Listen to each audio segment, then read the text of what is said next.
Hello everyone, Shana Tova. Wow, who would have thought that we're doing this again? We're here again.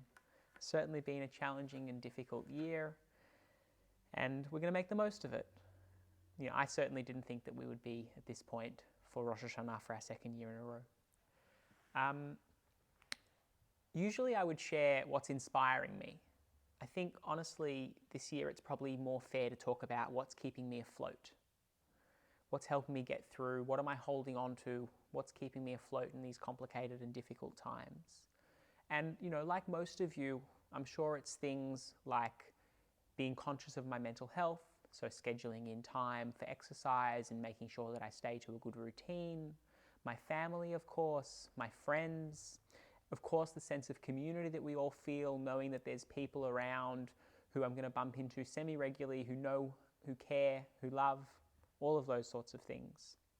But interwoven through all of this, there's some ideas that are keeping me afloat. Some Jewish ideas, some Rosh Hashana ideas that are really speaking to me and are helping me make sense of this complicated and difficult time that we're all living in. And hopefully, I can share those with you, and they're helping me stay afloat, and hopefully they'll help you stay afloat as well. So the first idea is the idea of Ba'asher Hu Sham. So in the Torah reading of the first day of Rosh Hashanah, we read V'Hashem Pakad et Sarah, and Hashem remembered Sarah. And it's a complicated story, and it's telling us about how there's Avraham and Sarah, and they have a child, Yitzchak. But in parallel to that, there's Avraham and Sarah, and there's also Hagar, and Hagar and Avraham have a child, Yishmael. And when Avraham and Sarah have Yitzchak, Sarah would like that Yishmael and Hagar no longer be a part of the family. And on Hashem's agreeance, Avraham acquiesces to this. And Avraham sends away Hagar and Yishmael.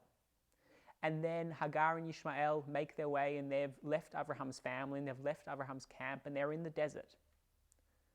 And the Pasuk says that Hashem heard the cry of Yishmael, and he saw Ba'asher Hu Sham, where he was, in the state that he was, Ba'asher Hu Sham. That is how Hashem saw and judged and thought about Yishmael. And really those words are often offered up as an explanation of why we read this complicated and difficult story, which doesn't on the surface seem to have so much to do with Rosh Hashanah. We're reading it because just like Hashem saw and judged Yishmael Ba'asher Hu Sham in the place that he was, in the setting that he was, as he was at that particular time, so too that's what happens to us on Rosh Hashanah. Hashem recognizes and understands where we are, and Hashem takes account of our setting, of the setting that we find ourselves in, and factors that into his thoughts about how we've done throughout the course of this year. And I think as part of this as well, we should be very conscious. If Hashem's taking into account our setting and the environment that we're finding ourselves in, we should be very conscious in taking that in ourselves. So for example, having reasonable expectations for how we're doing this year, for what's good, for what could be a little bit better. Keep in mind the setting. Hashem is certainly going to be keeping in mind that setting over the course of this Rosh Hashanah, and generally, so too we should as well. The second idea that this Ba'asher Hu Sham really dovetails with for me is that of Tashava. So there's lots of different ways to understand Tashava, and one that's really speaking to me this year is this idea of Tashava as self-acceptance. Often Tashava is construed as we're taking a step forward, we're improving, we're getting better, and that's a really important way to think about Tashava. But in our world, I think there's also an important place for this idea of just accepting things the way as they are, accepting ourselves the way that we are. We don't know why things are as they are at the moment. We don't know why we're being put through this difficult situation. But for whatever reason, Ba'asher Hu Sham, this is how Hashem wants the setting to be. For whatever reason, our job is therefore to accept that situation and to work out how we can be the best versions of ourselves that we can be within that situation. So it starts with that acceptance and moving forward from that acceptance, whatever self-improvement we can do. Always being aware that Hashem is conscious of the setting that we find ourselves in, and we need to be conscious of that setting as well. I think one way to carry all of this forward outside of Rosh Hashanah and into the future, every day we say the Mudayani prayer.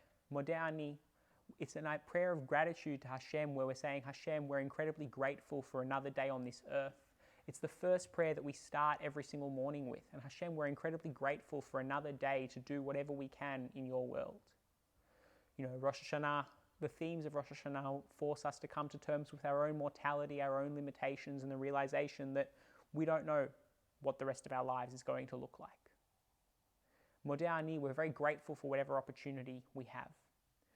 The Mudayani prayer ends with some very interesting and sort of strange words. It ends with the words, Rabbi emunatecha, great is your faith in us.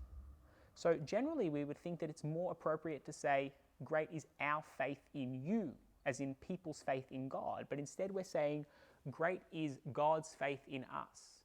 And so that's another thing that I'm trying to take with me to tie all of this together.